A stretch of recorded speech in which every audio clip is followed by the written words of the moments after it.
Welcome back to Old Mountain Field and the Muse Tavern What's on Tap pregame show. I'm Tim Scott, and today I'm joined by Ocean State Waves manager Eric Cirella. So, Coach, how's it like to return to Old Mountain Field for a two-game homestand after a four-game road trip across 3 different states? Yeah, it's nice. You know, we got beat up a little bit on the road, and we've been traveling and not getting much sleep, and backs tightening up and stuff like that on the bus. So it's always good to be home. And today against the Keene Swamp Bats, you're going with Ryan Gray today, the southpaw threw 6 innings against Danbury. What are your thoughts on him going into this game? Well, he actually made some adjustments with Coach Keene in between starts, so he threw a good bullpen, and he trying to add a little more depth to his breaking pitch.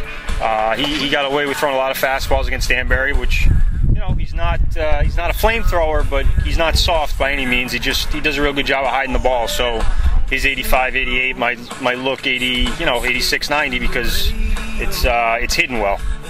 And last night, the Ocean State Waves won 11-5 against the Sanford Mainers. He had 9 hits for the Waves, the highest offensive output of the summer so far. What were your thoughts on the Waves' offense as they won their 3rd game of the summer? Well, obviously that was exciting. I think we were hitting about 182 going into the game, and we're a lot better than that. And guys are starting to not try and do so much, and I'm starting to get familiar with everybody and, make some little tweaks.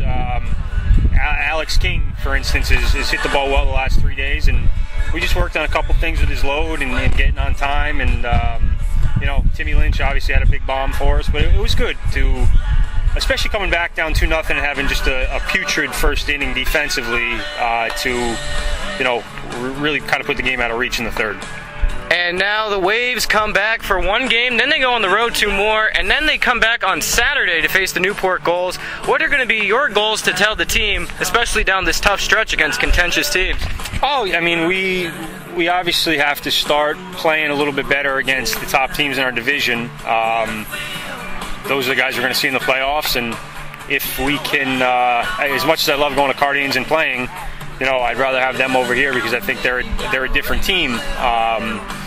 So bottom line is we gotta win against the top teams in our division, and we're going to. It was the same situation last year, but we got hot at the right time, and it's AJ's back, and guys are getting healthy, and it's a good sign. It was the best BP we took all day today, so I would be real shocked if we didn't have at least some very good quality at bats and score some runs today, because the guys are looking good.